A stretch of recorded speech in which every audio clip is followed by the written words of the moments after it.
Hello dear students, welcome back to our channel D triple S B factory. आप सभी को ये बात पता है कि हम वेक्टर कैलकुलस कर रहे थे और वेक्टर कैलकुलस हमारा लगभग कंप्लीट हो चुका था जितना सिलेबस में गिवन है। बट ये पार्ट भी इंपॉर्टेंट है, आपको करना है क्योंकि इसमें भी क्वेश्चन पूछे जाते हैं। तो चलिए शुरू करते हैं आज की class. Sigma form of gradient divergence curl. Sigma आपको पता है, इस साइन को सिग्मा बोलते हैं, ठीक है। तो क्योंकि इसमें ये सिग्मा यूज हो रहा है तो इसलिए इसका नाम सिग्मा फॉर्म रख दिया। ऑफ ग्रेडियंट डाइवर्जेंस कर्ल मतलब कहीं ना कहीं सिग्मा फॉर्म में ग्रेडियंट डाइवर्जेंस कर्ल की बात होगी, ठीक है। 3 पॉइंट है इसमें, एक ग्रेडियंट के लिए, एक डाइवर्जेंस के लिए, एक कर्ल के लिए। और ग्रेडियंट डाइवर्जेंस कर्ल तीनों आपको पता है कि क्या थी, कि अगर मैं इस डेल वेक्टर के साथ कोई स्केलर फंक्शन का डॉट कर दूं तो वो हो जाता था ग्रेडियंट फाई, ग्रेड फाई हम उसको लिखते थे, ठीक है। अगर इसी डेल वेक्टर की डॉट मैं किसी वेक्टर के साथ कर दूं तो वो होता था डाइवर्जेंस ऑफ ए वेक्टर, ठीक है। अगर मैं इस डेल वेक्टर का क्रॉस किसी वेक्टर के साथ कर दूं तो वो होता था curl of A vector, curl of A vector. ये 3 बातें थी, ठीक है। अब यही कुछ कुछ आपको सिग्मा फॉर्म में देखने को मिलेगा कि देखो, summation i vector del phi upon में डेल एक्स है, मतलब आई वेक्टर के साथ कोई स्केलर फंक्शन है, i vector del phi upon del x है और समेशन है, तो ग्रेड फाई बनेगा। एज अ रिजल्ट याद करना है सिग्मा फॉर्म का। 3 पॉइंट है इसमें, इसका प्रूफ नहीं करना, सिंपल एज अ रिजल्ट याद करना है। अगर इस आई वेक्टर के साथ del A vector upon del x आ जाए तो वो डाइवर्जेंस ऑफ ए वेक्टर होता है। अगर समेशन आई वेक्टर के साथ क्रॉस में del A vector upon del x आ जाए तो कर्ल ए वेक्टर होगा। तो इससे थोड़ा थोड़ा मिला करके आप इसको याद कर सकते हो, कोई दिक्कत वाली बात नहीं है। कि अगर स्केलर फंक्शन है del phi upon del x i vector के साथ तो ग्रेड फाई आएगा। समेशन आई वेक्टर के साथ del A vector upon del x है तो डाइवर्जेंस ऑफ ए वेक्टर आएगा। समेशन आई वेक्टर के साथ क्रॉस में del A vector upon del x है तो वो कर्ल ए वेक्टर के बराबर होगा। Is it clear? अब आ जाइए, तीनों पॉइंट याद हो गए? वीडियो पॉज करके एक बार अच्छे से याद कर लेना क्योंकि क्वेश्चंस में भी इनका यूज होता है। आगे देखो, अब 3 थ्योरम है इसकी, इन थ्योरम्स को डायरेक्ट एज अ रिजल्ट पूछ लेता है पेपर में। तो तीनों थ्योरम्स याद करनी है आपको। क्या बोलेगा? Divergence of phi dot A vector, phi कोई स्केलर फंक्शन है, ए कोई वेक्टर है, ठीक है। Divergence of phi dot A vector क्या होगा? तो डाइवर्जेंस मतलब एक तरीके से हम इसका डेरिवेटिव ही लेंगे डॉट प्रोडक्ट टाइप में, ठीक है। तो कैसे करेंगे? देखो, फाई एज इट इज, फिर ए वेक्टर का डाइवर्जेंस। इतनी बात क्लियर हो गई? बिल्कुल वर्ड टू वर्ड ऐसे ही याद करना, आगे पीछे भी नहीं करना है। फाई इधर लिखा हुआ तो इधर ही याद करना है, ठीक है। क्या किया? पहले phi as it is, divergence of A vector plus में, फिर जब हम इस फाई का डाइवर्जेंस निकालेंगे तो वो ग्रेडियंट बोला जाता है, ठीक है। तो यहां लिखा जाएगा, देखो पहले फाई एज इट इज रखा था, इसका डाइवर्जेंस निकाला था, अब इस पे हम डेल लगाएंगे तो उसको बोलते हैं ग्रेडियंट। तो यहां आएगा gradient phi A vector as it is. पहले इतनी बात याद करो, एक चीज आ गई। अब आ जाओ, curl of phi dot A vector. इसका कर्ल अगर हमें निकालना तो उसके लिए भी एक थ्योरम है, curl phi dot A vector. क्या करेंगे? पहले इस चीज को एज इट इज रखा, इस वाले पे कर्ल लगा दिया, कर्ल ए वेक्टर, देखो ऊपर जैसा ही है। फिर क्या किया? अब की बार फाई पे डेल लगाया तो वो होएगा, फाई पे डेल जब लगता है तो वो तो ग्रेड फाई होता है ना, उसको ग्रेडियंट फाई बोलते हैं। तो ये हो गया ग्रेडियंट फाई और पीछे क्रॉस में ए वेक्टर, ठीक है। अब भले ही ये कर्ल था, आगे फाई एज इट इज और कर्ल ऑफ ए आया था, कर्ल ऑफ ए वेक्टर, यहां बीच में डॉट था, क्लियर। फिर आया ग्रेडियंट फाई और यहां आएगा क्रॉस ए वेक्टर। बिल्कुल एज इट इज याद करना है, ये कुछ भी आगे पीछे नहीं करना। जो साइन लगा, डॉट है तो डॉट याद करना, क्रॉस है तो क्रॉस याद करना है। Curl of phi dot A vector मतलब एक नंबर बिल्कुल ऐसा फ्री का बन जाता है, देखते ही आप ये बता देते हो कि अच्छा ये तो ये है, ऑप्शन करेक्ट हो गया। और जो बच्चा याद करने में लापरवाही बरत देता इनको तो समझ लो 1 नंबर गया उसका, फ्री फंड का 1 नंबर था। और सुनो, divergence of A vector cross B vector का अगर मुझे डाइवर्जेंस निकालना हो तो क्या होगा? पहले पीछे वाले को आगे लिखेंगे बी वेक्टर, फिर लिखेंगे कर्ल ए वेक्टर। बचा कौन? बी वेक्टर तो लिख लिया, बचा ए वेक्टर। तो क्योंकि बीच में क्रॉस है तो आता है B vector dot curl A vector, फिर बीच में माइनस, बचा कौन? आगे बी वेक्टर लिख लिया, अब की बार आगे A vector curl B vector. Divergence of A vector cross B vector curl A vector minus A vector curl B vector. देखो कोई भी दिमाग लगाने की जरूरत नहीं है, कैसे भी करके बस हमको ये तीन थ्योरम याद करनी है। ठीक है, थोड़ा थोड़ा मतलब किस तरह से याद कर सकते हो वो मैंने आपको थोड़ा अंदाजा सा दे दिया किस तरह से याद करनी है। ठीक है, जो ऊपर वाले थे उसमें हमने क्या किया था, फाई एज इट इज, फिर ए का डाइवर्जेंस, बीच में प्लस, फिर फाई था तो लिखा जाएगा ग्रेडियंट फाई और ए वेक्टर एज इट इज। नीचे वाले में क्या था फाई एज इट इज, फिर कर्ल ऑफ ए वेक्टर, यहां डॉट, फिर क्या किया ग्रेडियंट ऑफ फाई, बीच में क्रॉस और फिर ए vector, gradient phi cross A vector as it is. ये समझ में आ गया। Divergence of A vector cross B vector क्या होगा, बी वेक्टर को आगे लिखेंगे, फिर कर्ल ए वेक्टर, फिर बीच में माइनस, फिर ए वेक्टर को आगे, फिर कर्ल बी वेक्टर। तीनों थ्योरम वीडियो को यहीं पॉज करो, 5 बार लिख के देखो। ठीक, पहले तो याद करो और फिर 5 बार लिख के देखो बिना देखे। ठीक है, जब 5 बार लिख लोगे, इतनी इंपॉर्टेंट है ये, क्यों मैं इन पे जोर दे रहा हूं, क्योंकि पेपर में डायरेक्ट पूछ ली जाती हैं। बिल्कुल लापरवाही मत करना, वीडियो को यहीं पॉज करके 5 बार लिख के देखना। अब नेक्स्ट आ जाइए note, A vector dot B vector cross C vector, मतलब सीरीज में चलेगा। आगे ए वेक्टर है, अगर मान लो आगे मैं बी लिखता तो सी ए आएंगे आगे, B vector dot C vector cross A vector, अगर आगे सी लिखा तो सी के बाद ए आता है, a vector cross B vector. ये तीनों बराबर होते हैं। ठीक है, बस सीरीज में होना चाहिए। अगर ए है तो उसके बाद बी ही आएगा, A vector dot B cross C vector, B है तो सी और ए आएंगे, B vector dot C cross A vector, अगर सी वेक्टर है तो उसके आगे ए और बी आएंगे, C vector dot A cross B vector. ये तीनों चीजें बराबर होती हैं। ये चीज हम पहले भी वैसे कर चुके हैं बट फिर बता दिया। अब देखो बहुत इंटरेस्टिंग चीज आने वाली है एक, ये है मेरा आर वेक्टर जिसको मैं एक्स आई कैप वाई जे कैप जेड के कैप लेता था। ठीक है, इस आर वेक्टर का जो मैग्नीट्यूड होगा ना उसको मैं सिंपल आर से डिनोट करता हूं। ओके, सिंपल आर से। अगर ऊपर वेक्टर निकाल लगा रखा है तो होगा एक्स आई कैप वाई जे कैप जेड के कैप। अगर इस आर वेक्टर का मैग्नीट्यूड लिया हुआ है, और मैग्नीट्यूड लेना आपको आता है अंडर रूट इसके कोफिशिएंट का स्क्वायर मतलब एक्स स्क्वायर, जे कैप के कोफिशिएंट का स्क्वायर मतलब प्लस में वाई स्क्वायर, के कैप के कोफिशिएंट का स्क्वायर मतलब प्लस में जेड स्क्वायर का अंडर रूट। ये होता है आर वेक्टर का मैग्नीट्यूड। इस आर वेक्टर का मैग्नीट्यूड पूरा लिखने की बजाय मैं इसको सिंपल आर लिख सकता हूं। Is it clear? अच्छा, अब वो बोलेगा कि ये जो आर वैल्यू आई है इसका डेरिवेटिव निकालो, partial derivative with respect to x, मतलब del r upon del x निकालो। और जब आप del r upon del x निकालोगे तो पहले रूट का डेरिवेटिव होगा, तो वो हो जाएगा 1/2 और ये सारा नीचे चले जाएगा। क्यों? क्योंकि 1/2 आगे आएगा, क्योंकि पावर 1/2 अंडर रूट का मतलब पावर 1/2 है। 1/2 आगे ये एज इट इज, और 1/2 -1 होगा तो पावर -1/2 हो जाएगी, तो नीचे रूट बन जाएगा।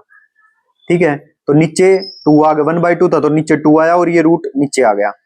और एक्स स्क्वायर का डेरिवेटिव 2x, 2 से 2 कट जाता है, x अपॉन ये सारी चीज आ जाती है। तो ये सारी चीज तो r के बराबर थी, तो इसको हम x अपॉन में r लिख सकते हैं। मतलब r का ये जो r है इसका partial derivative with respect to x क्या होगा, x अपॉन में r। ऐसे याद करना है, निकालना नहीं है। जैसे क्वेश्चन आएंगे और आप इसको सोल्व करने लग रहे हो, नहीं, आपको ये वैल्यू याद होनी चाहिए कि r का partial derivative with respect to x x upon r होता है। y का पार्शियल डेरिवेटिव, r का partial derivative with respect to y y upon r होता है। z का पार्शियल डेरिवेटिव, देखो उल्टा बोल रहा हूं हर बार, दोबारा सुनो, r का partial derivative with respect to x x upon r होता है। r का partial derivative with respect to y y upon r होता है। और r का partial derivative with respect to z z upon r होता है। क्लियर?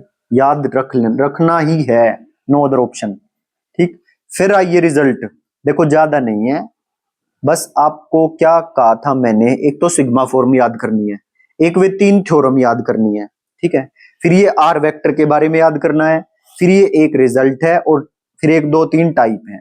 इतना ही है बस, और बिल्कुल आसान, कुछ दिक्कत नहीं है। बस एक बार थोड़ी सी मेहनत लगेगी, कर लो, बहुत आसान हो जाएगा आपके लिए वेक्टर कैलकुलस। क्या गिवन है? Are vector x I cap Y J cap Z के कैप। आर वेक्टर का मैग्नीट्यूड यानी कि simple R under root X square plus Y square plus Z square. R का मैग्नीट्यूड विद आर वेक्टर नहीं बोल रहा मैं, आर का, सिंपल आर का, मतलब इसका partial derivative with respect to x x upon r, r का partial derivative with respect to y y upon r, और आर का partial derivative with respect to z मतलब जेड अपॉन आर। ठीक है, अगर वो बोले कि इस आर का जो ये मेरा आर आया था, इस आर का ग्रेडियंट बताओ, क्योंकि ये स्केलर फंक्शन है, कोई वेक्टर तो है नहीं, स्केलर फंक्शन है, तो इसका निकलेगा ग्रेडियंट। तो इस आर का ग्रेडियंट क्या होगा, तो इस आर के ग्रेडियंट की वैल्यू भी याद रखनी है, क्या आएगी, आर वेक्टर अपॉन में आर, ठीक है। और इसका डाइवर्जेंस तो पता नहीं हमने कितनी बार निकाल लिया, डाइवर्जेंस ऑफ आर वेक्टर 3 आता है, del over del x, del over del y जे cap, del over del z के कैप। तो इसका डाइवर्जेंस जो होगा वो निकाल के बता देता हूं, देखो जिसको भी नहीं पता हो, कई बार बच्चे क्या होते हैं, सब एक लेवल के बच्चे नहीं होते, किसी को तो आ जाता है फिर किसी को नहीं आता। देखो क्या था, ये है are vector x I cap. भाई देखो जिसको नहीं आया ना, तो मतलब आपने पुरानी क्लासेस की नहीं है ना, मेरी कोई गलती नहीं है। देखो ये आर वेक्टर है, अब हमें इसका डाइवर्जेंस निकालना है, मतलब डेल डॉट आर वेक्टर निकालना है, इसी को ही बोलते हैं डाइवर्जेंस ऑफ आर वेक्टर, समझ गए। और डेल डॉट आर लगाने का, डेल का मतलब है डेल ओवर डेल एक्स आई cap, plus del over del y जे cap, plus del over del z के कैप, ये होता है, ठीक है। और आर वेक्टर तो मुझे गिवन है, उसको इधर लिख दो, एक्स आई कैप, वाई जे कैप, प्लस जेड के कैप। अब इनका डॉट करने में क्या दिक्कत है आपको, del over del x dot product करेंगे तो डॉट प्रोडक्ट स्केलर होता है, तो ये i cap j cap k cap ये हट जाएंगे, तो ये आएगा डेल एक्स अपॉन में del x, plus del y upon में del y, plus del z upon में डेल जेड, ये 1113 आ जाएगा इसका आंसर। बट आपको याद रखना है कि डाइवर्जेंस ऑफ आर वेक्टर 3 होता है, एज अ रिजल्ट याद करना है। तो 3 रिजल्ट ये हो गए, gradient of simple r is equal to r vector upon में r, divergence of are vector is equal to 3, और कर्ल ऑफ आर वेक्टर 0। देखो ग्रेडियंट तो निकलता है स्केलर फंक्शन का, इस हमारे ग्रेडियंट आर लिखा है इधर, वो होता है आर वेक्टर अपॉन में आर, और डाइवर्जेंस ऑफ आर वेक्टर होगा 3 और कर्ल ऑफ आर वेक्टर होगा 0। आप निकाल भी सकते हो, कर्ल ऑफ आर वेक्टर 0 आएगा। कर्ल निकालना आपको आता है ना, ग्रेडियंट डाइवर्जेंस कर्ल हम तीनों कर चुके हैं, तीनों याद रखनी है, तीनों वैल्यू पेपर में निकालने मत बैठ जाना, तीनों वैल्यू याद रखनी है, ठीक है। अब 3 टाइप हैं, और जैसे टाइप 1 है, टाइप 2 है, एक टाइप 3 और है, ठीक है। इस टाइप 1 के बेस पे एग्जांपल है 2, ये टाइप 2 है, इसके बेस पे एग्जांपल है एक, 2 एग्जांपल है इसके बेस पे भी, ठीक है। और टाइप 3 के बेस पे, ये टाइप 3 है, इसके बेस पे एक एग्जांपल है, बस इतना ही काम है। उसके बाद ये हार्मोनिक फंक्शन हम कर चुके हैं, पीछे एक बार और कर लेंगे। इस हार्मोनिक फंक्शन पे ये क्वेश्चन है, फिर उसके बाद ये resultant vector, area of triangle ये कर चुके हैं, एरिया पैरेललोग्राम, वर्क डन ये सब कर चुके हैं हम। ये scalar triple product, box product हम कर चुके हैं, parallelepiped, coplanar vector, volume of tetrahedron, ये सब हम कर चुके हैं, vector triple product, space curve एक बार और देख लेंगे बस, ठीक। फिर ये आता है बहुत important, reciprocal system of vector, सब कर लेंगे अब, ठीक है। आ जाइए टाइप 1, 13 मिनट्स की क्लास हो चुकी है, चलो टाइप्स तो करेंगे ही करेंगे, चाहे बोले ये क्लास और लग जाए। देखो टाइप 1 क्या है, कोई फंक्शन है मेरा, फंक्शन स्केलर फंक्शन है, उसका अगर ग्रेडियंट निकाला, gradient of simple F R function.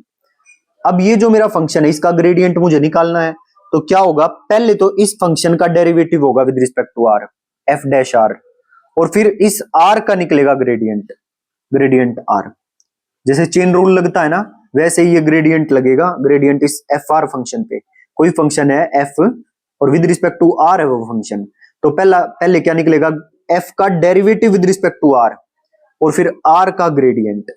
Clear है, एक एग्जांपल से समझो, जैसे मुझे क्या निकालना है, ग्रेडियंट ऑफ फंक्शन दिया 1 अपॉन आर, ठीक है। तो del dot 1 upon R, gradient निकालने का मतलब डेल डॉट, इस ग्रेडियंट का मतलब होता है del vector, del vector dot F R, ठीक है। So del vector dot 1 upon R मुझे निकालना है, तो पहले करो इस 1 अपॉन आर का डेरिवेटिव, तो 1 अपॉन आर का डेरिवेटिव होगा -1 अपॉन आर स्क्वायर, और ग्रेडियंट ऑफ आर आ जाएगा पीछे, और ग्रेडियंट ऑफ आर की वैल्यू अभी बताई है, आर वेक्टर अपॉन में आर, तो इस ग्रेडियंट ऑफ आर की जगह आर वेक्टर अपॉन आर आ जाएगा। तो ऊपर आया -r वेक्टर और नीचे आया r क्यूब, ये आंसर हो गया, बस इतने आसान। अब देखो फिर से, ग्रेडियंट ऑफ r की पावर m निकलवा रहा है, तो पहले इसका करो डेरिवेटिव, ये अभी फॉर्मूला किया है, इसका करो डेरिवेटिव m r की पावर m-1, ठीक। और फिर आ जाएगा ग्रेडियंट ऑफ r, और ग्रेडियंट ऑफ r की वैल्यू हमें पता क्या होती है, r वेक्टर अपॉन में r, बस वैल्यू पुट कर दी, आंसर आ गया, ठीक है। अब देखो type 2, divergence of F R dot are vector, divergence of F R dot are vector. और वे जो पीछे 3 थ्योरम करवाई थी ना, अगर वे आपने ढंग से किया तो ये वाला टाइप बिल्कुल आसानी से याद हो जाएगा। अगर मेरे को इसका डाइवर्जेंस निकालना है तो ये तो एक तरीके से स्केलर फंक्शन है, जो वहां पे फाई लिखा था हमने वैसा ही तो है ना, और पीछे वेक्टर फंक्शन है। तो क्या होगा देखो, पहले F R as it is, R vector का डाइवर्जेंस प्लस इसका ग्रेडियंट एफ आर का ग्रेडियंट, और फिर डॉट आर वेक्टर सेम। ठीक है, आगे तो क्या किया था, पहले एफ आर सेम रखा था और इसका डाइवर्जेंस लिया था, डाइवर्जेंस ऑफ आर वेक्टर। फिर अगली स्टेप में प्लस में इसका ग्रेडियंट लिया है और डॉट में आर वेक्टर को सेम रखा है। अब ऐसा कोई भी क्वेश्चन आ जाए जिसमें आगे स्केलर फंक्शन हो और पीछे वेक्टर फंक्शन हो, दोनों डॉट में, उसका डाइवर्जेंस निकालना हो, देखो ये रहा डाइवर्जेंस ऑफ आर की power N dot are vector. क्या करो, पहले जो स्केलर फंक्शन है वो सेम, आर वेक्टर का डाइवर्जेंस प्लस में इसका ग्रेडियंट, ग्रेडियंट ऑफ आर की power N dot are vector as it is. अब आगे चलो, आर की power N same, divergence of are vector 3 होता है, 3 लिख लिया। ग्रेडियंट ऑफ आर की पावर एन, ये ग्रेडियंट ऑफ आर की पावर एन मुझे निकालना आता है, क्या होगा, आर की पावर एन का डेरिवेटिव एन डॉट आर की पावर एन माइनस में 1 और आर का ग्रेडियंट, ये ऊपर वाला फॉर्मूला टाइप 1 वाला फॉर्मूला यूज हुआ है इसमें। तो ग्रेडियंट ऑफ आर, और ये हो गया R vector as it is लिख दिया।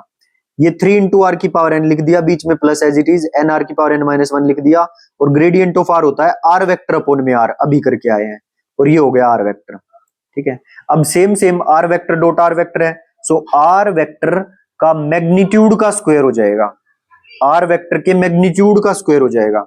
और आर वेक्टर का मैग्नीट्यूड क्या होता है, ऊपर कराया था, देखो ये रहा under root X square plus Y square plus Z square, और इसका स्क्वायर हो जाएगा simple X square plus Y square plus Z square. ठीक है, वो किसके बराबर होगा, आर स्क्वायर के, है ना। आर वेक्टर के मैग्नीट्यूड का स्क्वायर मतलब आर स्क्वायर, तो मैंने आर स्क्वायर पुट कर दिया इसकी जगह पे। R vector dot are vector मतलब आर के मैग्नीट्यूड का स्क्वायर, और आर के मैग्नीट्यूड का स्क्वायर आर स्क्वायर के बराबर होगा। क्लियर है, देखो, अरे भाई आर वेक्टर के मैग्नीट्यूड का स्क्वायर करना है, तो इसका मतलब आर के तो बराबर था आर वेक्टर का मैग्नीट्यूड, तो या तो आर स्क्वायर बोलो या आर वेक्टर के मैग्नीट्यूड का स्क्वायर बोलो, एक ही बात है। तो इसको मैं आर स्क्वायर लिख दूंगा, R vector dot are vector को आर स्क्वायर लिख दिया, नीचे आर एज इट इज, इसकी एक पावर से एक पावर कट गई, बचा क्या,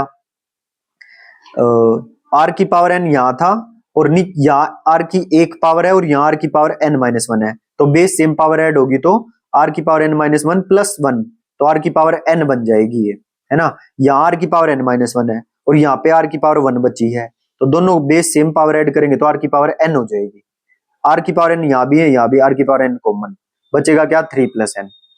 ठीक है, ये वही वाला फॉर्मूला आ गया जो आपको जब स्टार्टिंग में जब हमने वेक्टर कैलकुलस किया वहां पर ये फॉर्मूला रटवाया था कि डाइवर्जेंस ऑफ आर की power N dot are vector क्या होती है, आर की पावर एन सेम और जो पावर है उसमें 3 जुड़ जाएगा, एन प्लस 3 आर की पावर एन, ये फॉर्मूला रटवाया था। तो देखो इसका प्रूफ यहाँ किया है हमने, और मैंने उस टाइम आपको बोला था कि जब भी ऐसा क्वेश्चन आएगा मैं इसका प्रूफ करवाऊंगा आपको, आगे आएगा, तो वो आगे ये अब आया है। अभी इसी टाइप का क्वेश्चन एक और करो।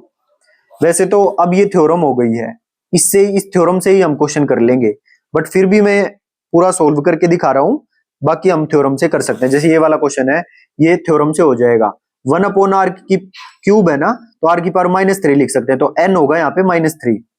ठीक है, तो एन की वैल्यू यहाँ पे कितनी होगी, -3। और अभी बताया है फॉर्मूला क्या था, डाइवर्जेंस ऑफ आर की power N dot are vector, इसका फॉर्मूला था n प्लस 3 आर की पावर n। तो यहाँ पे n की वैल्यू है -3, सो ये हो जाएगा -3 प्लस 3 इंटू में r की पावर n, r की पावर -3। भाई ये तो जीरो ही हो गया, तो जीरो ही आंसर आएगा इसका, बस सिंपल। तो ये जीरो आंसर है इसका। बाकी सॉल्यूशन से करना चाहते हो तो वो देख लो। अभी जो हम फॉर्मूला करके आए हैं कि divergence of scalar function into में वेक्टर फंक्शन, तो क्या करेंगे, पहले ये एज इट इज, इसका डाइवर्जेंस, इसका gradient, gradient of 1 upon R cube, फिर इसका ये same as it is, 1 upon R cube same रखा, आर वेक्टर का divergence 3, gradient of 1 upon R cube कैसे निकलेगा, पहले इसका डेरिवेटिव होगा, 1 अपॉन आर क्यूब का डेरिवेटिव लिख लो और ग्रेडियंट ऑफ आर लिख लो। 1 अपॉन आर क्यूब का डेरिवेटिव आएगा -3 अपॉन आर की पावर 4 निकाल लेना, और ग्रेडियंट ऑफ आर लिख लिया, R vector as it is. अब ग्रेडियंट ऑफ आर वेक्टर होता है आर वेक्टर अपॉन में आर, ये वैल्यू एज इट इज रखी 3 अपॉन आर क्यूब, प्लस में तो ये प्लस माइनस माइनस हो जाएगा, 3 अपॉन आर की पावर 4, और ग्रेडियंट ऑफ आर होगा आर वेक्टर अपॉन में आर, इनटू में are vector. Is it clear? और r vector dot are vector होता है आर वेक्टर के मैग्नीट्यूड का स्क्वायर मतलब आर स्क्वायर। तो ये r vector dot are vector r square put कर लिया, नीचे आर था ही 3/r⁴ एज इट इज, बीच में माइनस ये एज इट इज। अच्छा 2 पावर है 4 पावर है, तो पावर से पावर काट दो, जो बचे नीचे लिख दो। ये 3r³, ये भी 3/r³ बचेगा, 0 आंसर आ जाएगा। ठीक है, और फॉर्मूले से करना भी बता दिया और इस तरह से भी बता दिया। अब लास्ट है टाइप 3।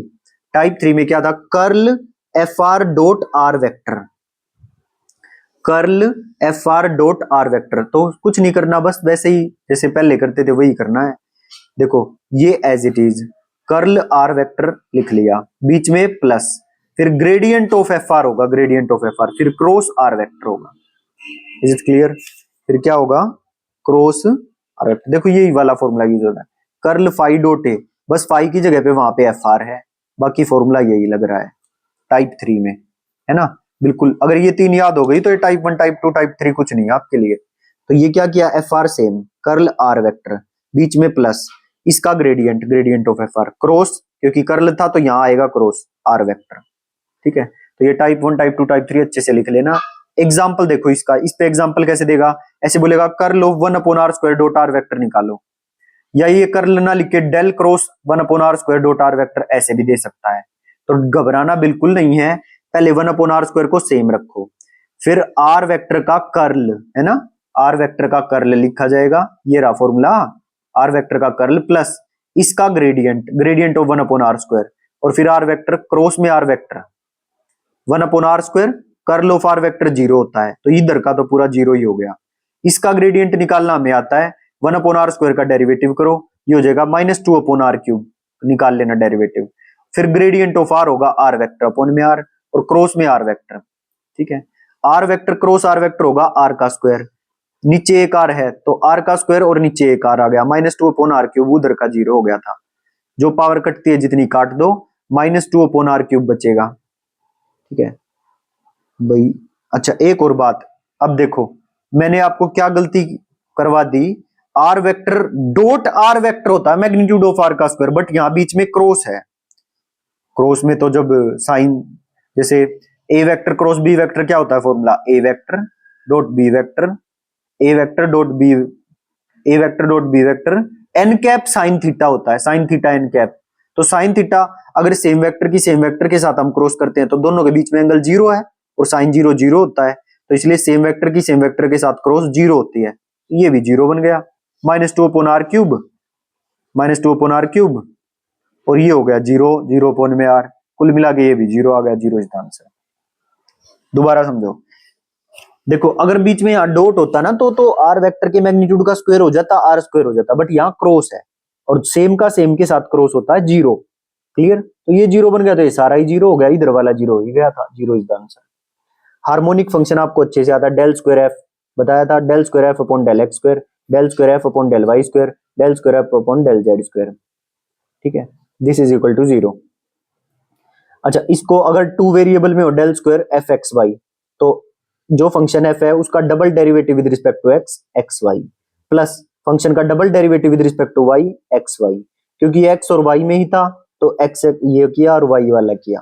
ठीक है, यहां भी तो double derivative of F with respect to X, double derivative of Y with F with respect to Y, double derivative of F with respect to Z था।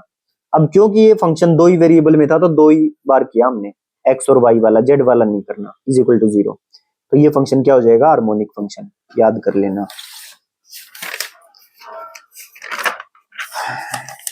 ठीक है, अब देखो ये चेक करना है, जैसे एग्जांपल है इसी का, ये चेक करना है ये फंक्शन हार्मोनिक है या नहीं। देखो भाई इंपॉर्टेंट है, ये मत सोचना कि इंपॉर्टेंट नहीं है, बहुत इंपॉर्टेंट है ये। जैसे ये फंक्शन दे दिया, ये बताना हार्मोनिक है या नहीं। अब ये एक्स वाई जेड तीनों में है, ठीक, बट मेरा जो फंक्शन है इसमें जेड कहीं है ही नहीं, तो विद रिस्पेक्ट टू जेड करेंगे वो 0 ही आएगा डेरिवेटिव। क्लियर है? तो del square F x Y मुझे निकालना है। ठीक है, तो ये हो जाएगा F X X x Y plus F Y Y x Y, मतलब ये जो मेरा फंक्शन गिवन है ये आई गिवन है मुझे, आई। ठीक है, i is equal to cos y minus sine y, e की पावर माइनस एक्स को इधर मल्टीप्लाई करो या उधर करो, एक ही बात है। इसका डेरिवेटिव करो विद रिस्पेक्ट टू एक्स, अब डेरिवेटिव आपको करना आता ही है, डेरिवेटिव कर लेना भाई। ठीक है, विद रिस्पेक्ट टू एक्स करना, क्योंकि पहले double derivative with respect to X निकालना है, ये पूरा y में है तो ये तो कॉमन को एज अ कांस्टेंट बाहर आ जाएगा, e की पावर माइनस एक्स का e की पावर माइनस एक्स, और क्योंकि माइनस एक्स का -1 होता तो इसलिए नेगेटिव साइन आ गया। 2 बार करना है तो फिर से एक बार और करेंगे e की पावर माइनस एक्स, क्योंकि ये तो कांस्टेंट है, इसका होगा बस, फिर से वो माइनस हट जाएगा, ये आ जाएगा। ऐसे ही अब दोबारा से इसको लिखो, फिर इसका double derivative with respect to y करो, विद रिस्पेक्ट टू y करोगे तो अब की बारी की पावर माइनस एक्स को कांस्टेंट ट्रीट करना है, ठीक है। और ये था मेरा i, इसका derivative with respect to y कर रहे हैं हम, तो e की पावर माइनस एक्स को एज इट इज, इसका कोस y का माइनस साइन y का कोस y, तो बीच में माइनस कोस y हो जाएगा। फिर डबल डेरिवेटिव कर दो, ये आ जाएगा। अब del square F x Y क्या था, I X X plus I Y Y, जो वैल्यू आई है दोनों को जोड़ दो, जीरो आंसर आ जाएगा, तो इट इज हार्मोनिक। इस तरह से करना, बस फॉर्मूला पता होना चाहिए, सारे काम हो जाएंगे, ठीक है। आपको एक बार ऐसा लग सकता है कितने सारे फॉर्मूले हो गए, देखो इसका एक ही सॉल्यूशन है, एक मात्र सॉल्यूशन है कि आपको रिवीजन बार बार करना पड़ेगा, ठीक है। और घबराना बिल्कुल नहीं है, आप 1-2 बार रिवीजन करोगे, जो भी बच्चा रिवीजन अच्छे से कर लेगा वो कभी मार नहीं खाएगा, उसको फॉर्मूले एकदम दिमाग में सेट रहेंगे। रिजल्टेंट वेक्टर निकालना सीखो, ये ए वेक्टर है, यहां से यहां तक ए वेक्टर है, और यहां से यहां तक ये बी वेक्टर है, ठीक है। तो ये जो सी वेक्टर होगा ना, ये हाइपोटेन्यूज टाइप में, ये जो सी वेक्टर होगा ये ए वेक्टर का और बी वेक्टर का रिजल्टेंट है। एक बार समझो, मैं पानी पी लेता हूं तब तक आप इस बात को समझिए।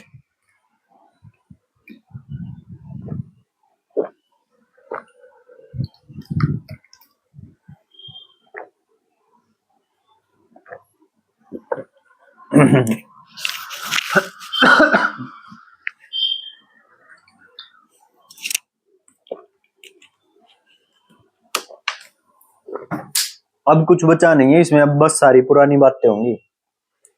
देखो ये वेक्टर है, ये बी वेक्टर है, ये सी वेक्टर है, क्लियर है। अच्छा, इनके ए वेक्टर के और सी वेक्टर के बीच में अल्फा एंगल है, इज इट क्लियर। मैंने इसको आगे एक्सटेंड कर दिया और इसको मिला दिया, ठीक है, और इसके बीच में एंगल है थीटा एंगल, क्लियर। और जब इस बी वेक्टर को हम कंपोनेंट्स में तोड़ते हैं, फिजिक्स में हम करते थे ये, तो ये चीज आती है B sine theta, horizontal component आता है B cos theta, vertical component आता है बी साइन थीटा, क्योंकि इस बी वेक्टर को हमने कंपोनेंट्स में तोड़ दिया, ठीक है। जिसको समझ में आती है, जिसने साइंस ली हो तो वो समझ लेना, कंपोनेंट्स में तोड़ते हैं, वर्टिकल कंपोनेंट आता है बी साइन थीटा और हॉरिजॉन्टल कंपोनेंट आता है बी कोस थीटा। आपको जरूरत कहीं नहीं पड़ेगी, इसकी फॉर्मूला याद रखना है, जिसको समझ में आए तो वो समझ के कर लेना, नहीं तो फॉर्मूला याद करना ही है, ठीक है। अब रिजल्टेंट वेक्टर जो होता है ये सी वेक्टर, इसका मैग्नीट्यूड का फॉर्मूला होता है रिजल्टेंट वेक्टर के मैग्नीट्यूड का, under root a square plus b square plus 2ab cos theta. Under root a square a vector जो था, a square plus b square plus 2ab cos theta, ये resultant vector के magnitude का formula.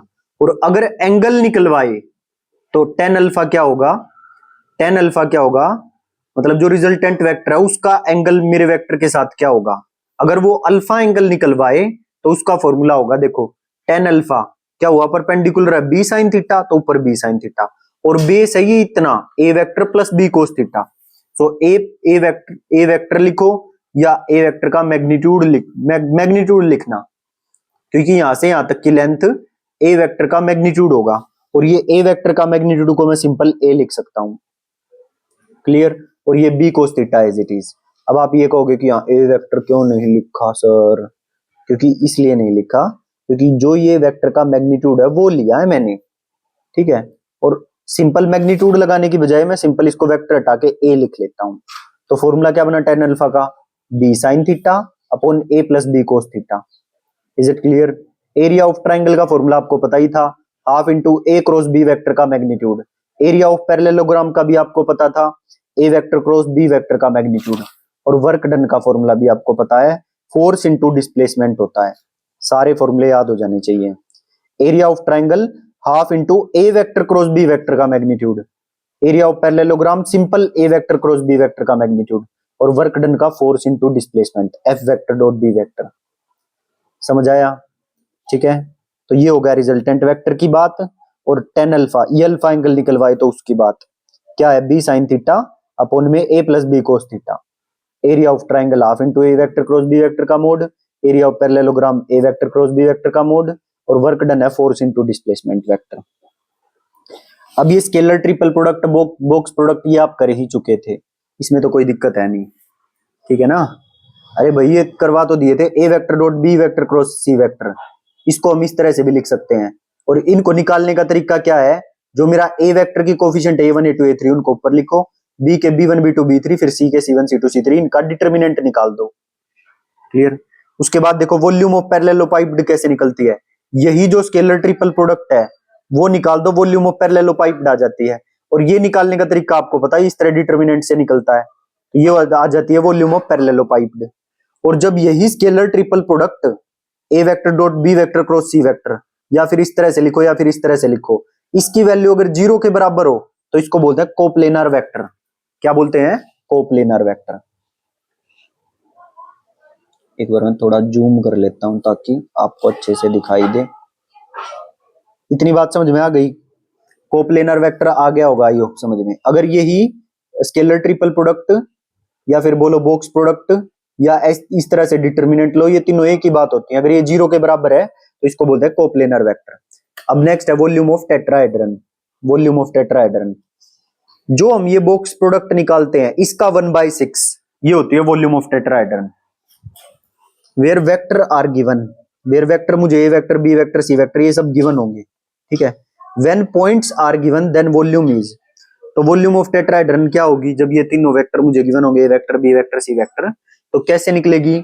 Simple, या तो जो मुझे 3 vector given है x1 y1 z1 लिखो, x2 y2 z2 लिखो, x3 y3 z3 लिखो, और x4 y4 z4 लिखो, ठीक है। और साइड में लगा लो 1 1 1 1, ये 4 आएंगे, ठीक है। और 1/6 कर दो इसका। एक तो तरीका इसका ये निकालने का। दूसरा तरीका है, जो मुझे 4 मेरे वेक्टर गिवन मिलेंगे उसका x2 माइनस x1 करो, y2 माइनस y1 करो, z2 माइनस, फॉर्मूला याद करना पहले, x2 minus x1, y2 minus y1, z2 minus z1, x3 minus x1, मतलब जो x1 y1 z1 है उनको एक बार तो x2 वालों में से घटाना है, फिर x1 y1 z1 को x3 वालों में से घटाना है, फिर x1 y1 z1 को x4 वालों में से घटाना है, ठीक है। देखो जैसे x2 minus x1, y2 minus y1, z2 minus z1, x3 minus x1, y3 minus y1, z3 minus z1, x4 minus x1, y4 minus y1, z4 minus z1, इसका मोड मतलब डिटर्मिनेंट। सो वैल्यू सोल्व करके determinant निकालना है और 1/6 करना है। अब आप कहोगे कि सर ये तो बहुत ज्यादा बड़ा हो जाएगा क्वेश्चन, तो भाई बड़ा हो जाएगा, वो आपसे फॉर्मूला पूछेगा, ठीक है। बिल्कुल छोटा सा कोई क्वेश्चन बना के पूछ लेगा कि आपको पता है या नहीं, डरना बिल्कुल नहीं है, ठीक है। और अगर आपको ये लग रहा है कि ये क्वेश्चन ज्यादा बड़ा हो जाएगा तो उसको वहीं पर छोड़ देना है, उसको हाथ नहीं लगाना उसको क्वेश्चन को पेपर में। अगर आपने उसको करने की कोशिश की तो समझ लेना पेपर से आप आउट हो जाओगे। अब आ जाइए वेक्टर ट्रिपल प्रोडक्ट, ये फॉर्मूले आपको करवाए हुए हैं। क्या ए क्रॉस, वो था scalar triple product, scalar triple product, और ये है वेक्टर ट्रिपल प्रोडक्ट। ये कैसे लिखा जाता है? A vector cross B vector cross C vector पीछे ब्रैकेट, या फिर ए vector cross B vector cross सी वेक्टर आगे ब्रैकेट। इसको खोल लेंगे कैसे? ये ए वेक्टर पीछे वाले के साथ गुना होगा, A vector dot C vector, बचा कौन? बी वेक्टर, तो डॉट बी वेक्टर माइनस, अब ए वेक्टर की सी वेक्टर के साथ तो कर दी, अब ए वेक्टर की बी वेक्टर के साथ होगी, ए वेक्टर डॉट बी वेक्टर और पीछे सी वेक्टर, ठीक है। अब इसको देखो, आगे वाले को उठाओ और सी वेक्टर के साथ गुना करो, A vector dot C vector, बचा कौन? बी वेक्टर, तो डॉट बी वेक्टर, फिर बी को उठाओ, B vector dot C vector, और बचा कौन? A vector dot A vector. इस तरह से खुलेगा। अब कोई स्पेस कर्व है are vector is equal to X I cap Y J cap Z के कैप, तो डी आर वेक्टर क्या होगा? डी एक्स आई कैप डी वाई जे कैप डी जेड के कैप, और इसी डी आर वेक्टर को टेंजेंट वेक्टर बोलते हैं टू द स्पेस कर्व। ये सारी बातें आपको करवाई हुई हैं, कोई डरने वाली बात नहीं है। Are vector x I cap Y J cap Z के कैप है, तो D R vector d x आई कैप डी वाई जे कैप डी जेड के कैप होगा। और ये डी आर वेक्टर को टेंजेंट बोलते हैं, tangent vector to the space curve, ठीक है। जैसे जैसे ये कोई कर्व है, जैसे ये कोई कर्व है, ठीक है। अब तो टेंजेंट वेक्टर क्या होगा? मान लो इस पॉइंट पे टेंजेंट बनाना है, तो टेंजेंट वेक्टर इस तरह से दिखाई देगा, मतलब इसको टच करते हुए ऐसे जाएगा टेंजेंट वेक्टर, ठीक है। तो ये वेक्टर होगा D R vector, D R vector, ठीक है। ये कर्व होगी आर वेक्टर, आर वेक्टर, तो डी आर वेक्टर होगा डी एक्स आई कैप डी वाई जे कैप डी जेड के कैप। क्लियर? इतनी बात, ये सब आपको करवा रखे हैं स्पेस कर्व। और डी आर वेक्टर जो होता है वो टेंजेंट वेक्टर होता है टू द स्पेस कर्व। अब देखते हैं भाई क्या बचा है। 35 मिनट की क्लास हो चुकी है। देखो 5 मिनट का और काम बचा है, कर ही लेते हैं इसको, फिर पूरा हो जाएगा वेक्टर कैलकुलस। ठीक है, अब देखो क्या है। Yes, reciprocal system of vectors. A vector, इस पे ये लाइन हल्का सा जैसे कॉम्प्लीमेंट नहीं लगाते हम, वैसे लगाया हुआ है। बी वेक्टर और साथ में ये इस टाइप का रेसिप्रोकल, इसका मतलब होता है बी वेक्टर का रेसिप्रोकल जब ये ऐसा कॉम्प्लीमेंट से का साइन लगाया हुआ हो। सी वेक्टर का reciprocal, or the reciprocal of A vector B vector C vector. मतलब ए वेक्टर का रेसिप्रोकल इस तरह से लिखा जाएगा, बी वेक्टर का रेसिप्रोकल इस तरह से लिखा जाएगा, और सी वेक्टर का रेसिप्रोकल इस तरह से लिखा जाएगा। अब ये रेसिप्रोकल निकालने का फॉर्मूला होता है, पेपर में पूछ लेता है वो। ठीक है, तो ए वेक्टर का रेसिप्रोकल किसके बराबर होता है? बी वेक्टर क्रॉस सी वेक्टर, और नीचे पूरा box product A vector B vector C vector. B vector के रेसिप्रोकल का फॉर्मूला होगा, बी वेक्टर के बाद क्या आएगा? सी, तो C vector cross A vector लिखा जाएगा, और नीचे पूरा box product A vector B vector C vector. ठीक है, और सी वेक्टर का रेसिप्रोकल निकालना है तो ऊपर होगा A vector cross B vector, और नीचे पूरा box product A vector B vector C vector. ठीक है, और इसकी वैल्यू पीछे हम बता के आए हैं कैसे निकलती है। तो ये आ गया रेसिप्रोकल। तो अगर ए वेक्टर की ए वेक्टर के रेसिप्रोकल के साथ डॉट करेंगे तो 1 आएगी, बी वेक्टर की बी वेक्टर के साथ रेसिप्रोकल करेंगे तो 1 आएगी, सी वेक्टर की सी वेक्टर के साथ रेसिप्रोकल करेंगे तो 1 आएगी। तो ये तीनों बातें, रेसिप्रोकल किस तरह निकलता है वो आपको फॉर्मूला ध्यान रखना है। अब नेक्स्ट पे आ जाइए, नोट। ये तो बातें भैया आपको करवाई हुई है। The greatest rate of increase और decrease occur along the gradient vector. अगर क्वेश्चन में बोले ग्रेटेस्ट रेट ऑफ इंक्रीज या ग्रेटेस्ट रेट ऑफ डिक्रीज निकालो, तो वो ग्रेडियंट वेक्टर की डायरेक्शन में होगा। इंक्रीज तो होगा ग्रेडियंट वेक्टर की डायरेक्शन में, डिक्रीज निकालना तो उसका नेगेटिव डायरेक्शन ले लो। तो ग्रेटेस्ट रेट ऑफ इंक्रीज और decrease occur along the gradient vector. Gradient of some scalar function phi x y z is vector normal to the level surface of phi. मतलब अगर ये फाई की level surface है तो उसका gradient vector जो होगा वो इसके नॉर्मल होगा, मतलब ऊपर की तरफ होगा, ऐसे ऐसे ऊपर की तरफ होगा। तो gradient of some scalar function phi x y z is vector normal to the level surface of phi. अब अगला नोट देखो, डाइवर्जेंस क्या है? Divergence is the rate of change in volume of flow. Rate of change in volume of flow मतलब जैसे मान लो ये कोई पाइप है, इस तरह से कोई पाइप है, पहले मान लो इसमें से 1 मिनट 1 सेकंड में 2 लीटर पानी निकल रहा था, ठीक, और फिर कुछ देर बाद और फ्लो बढ़ा दिया तो 1 सेकंड में 3 लीटर पानी निकलने लग गया। तो कितना चेंज हुआ? 1 लीटर पानी चेंज हुआ ना। तो वो rate of change in volume of flow क्या है? डाइवर्जेंस। अगर डाइवर्जेंस को थोड़ा डीप में समझे, जैसे हम और डीप में फ्लूइड मैकेनिक्स में पढ़ते हैं ये सब चीजें, तो हम ज्यादा डीप में घुसेंगे नहीं, बट बाकी वो एक लाइन पूछ लेता है, पूछ सकता है इस तरह से लाइन में स्टेटमेंट लिख के बताओ कौन होगा rate of change in volume of flow क्या होगा? तो rate of change in volume of flow होता है divergence. Divergence is the rate of change in volume of flow. अगर ये मेरी कोई सरफेस है और इसमें ये लाइंस बाहर की तरफ आ रही हो तो ये होता है पॉजिटिव डाइवर्जेंस। अगर ये लाइंस अंदर की तरफ जा रही हो तो ये होता है नेगेटिव डाइवर्जेंस, और सिंपली ये लाइन ऐसे अंदर जा रही है और बाहर आ रही है, ये होता है जीरो डाइवर्जेंस। तो पिक्चर के माध्यम से भी पूछ सकता है, बताओ पॉजिटिव होगा, नेगेटिव होगा या जीरो होगा। तो divergence is the rate of change in volume of flow, ये इसकी डेफिनेशन हो गई। Divergence is rate of change in volume of flow. बाहर की तरफ पॉजिटिव, अंदर की तरफ नेगेटिव, और ऐसे लाइंस अंदर जाएं और बाहर आ जाएं तो जीरो डाइवर्जेंस होगा। एक बात ध्यान रखना, वैसे तो a dot B B dot A के बराबर होता है, but del dot V is not equal to V dot del. इसको भी नोट करना, del dot V is not equal to V dot del, ये बात ध्यान रखनी है। कर्ल, अब डाइवर्जेंस तो आप समझ गए, डाइवर्जेंस होता है rate of change in volume of flow. Curl denotes rotation of flow, rotation of flow, ठीक है। तो ये भी एक ये 1 लाइन डेफिनेशन है, ज्यादा डीप में हम फ्लूइड मैकेनिक्स में तो घुसेंगे नहीं, बट बाकी 1 लाइन में भी आपको डाइवर्जेंस और कर्ल क्या होते हैं ये पता होना चाहिए। Divergence is rate of change in volume of flow and curl denotes the rotation of flow, rotation of flow. इसीलिए हमने ये किया हुआ था कि कर्ल क्योंकि रोटेशन को डिनोट करता है, तो कोई फील्ड इररोटेशनल हो, रोटेट ही ना करती हो, कोई फील्ड इररोटेशनल है मतलब उसका कर्ल भी जीरो है, तो यही हम कंडीशन करते थे कि अगर कर्ल वी वेक्टर 0 है तो वो इरोटेशनल फील्ड होगी। ठीक, नोट इरोटेशनल, कोई फील्ड ऐसी है जो इरोटेशनल नहीं है। अगर इरोटेशनल है तो कर्ल ऑफ वी वेक्टर 0 होगा। अगर कोई फील्ड इरोटेशनल नहीं है तो उसको हम बोलेंगे वोर्टेक्स फील्ड। याद रखना, वोर्टेक्स फील्ड। नोट वोर्टेक्स मतलब इरोटेशनल, नोट इरोटेशनल मतलब वोर्टेक्स। लिखा हुआ है देखो, नोट इरोटेशनल मतलब vortex field and note vortex means irrotational. बस कहानी खत्म हुई। यहां पर एक क्वेश्चन है, देख लेते हैं, अगर आपके काम का होगा तो करवा देते हैं। देखो, find equation of tangent plane. नहीं, ये टेंजेंट प्लेन का है भाई, इसको आप छोड़ सकते हो। ठीक, ये 3D का है, आपके में वेक्टर वेक्टर आपके सिलेबस में ये क्वेश्चन 3D का, तो इसको आप छोड़ सकते हो। आपको यहां तक करना है बस, जितना मैंने करवाया है। ठीक, और ये लास्ट वाली बात हल्के में मत लेना। देखो भाई, मेरी एक बात ध्यान से समझो। एक तो तरीका है मैं आपको खुश रखूं, बिल्कुल मतलब हल्की हल्की चीजें करवाता रहूं, ठीक है, तो आप पेपर में 60% भी स्कोर नहीं कर पाओगे। इस बात को ध्यान रखो। अगर आपको सिलेक्शन चाहिए तो आपको टॉप बच्चों में आना पड़ेगा, और टॉप बच्चों में आना पड़ेगा तो मुश्किल चीजें भी सीखनी पड़ेंगी। ठीक है, घबराना नहीं है बिल्कुल, हम आपके बिल्कुल साथ हैं।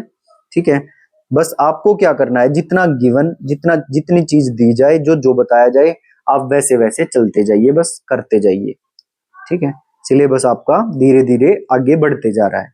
ओके, तो ये सारी बातें जो बताई हैं, इन सब के नोट्स आपको प्रोवाइड कर दिए गए हैं, प्रीवियस ईयर प्रोवाइड कर दिए गए हैं।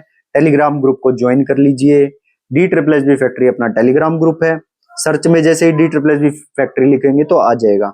हर बच्चे को वीडियो को लाइक करके कमेंट करके जरूर जाना है। ठीक है, और जिससे भी आप शेयर कर सकते हो तो वीडियो को शेयर भी जरूर करना है। मिलते हैं नेक्स्ट वीडियो में, till then bye bye, thank you.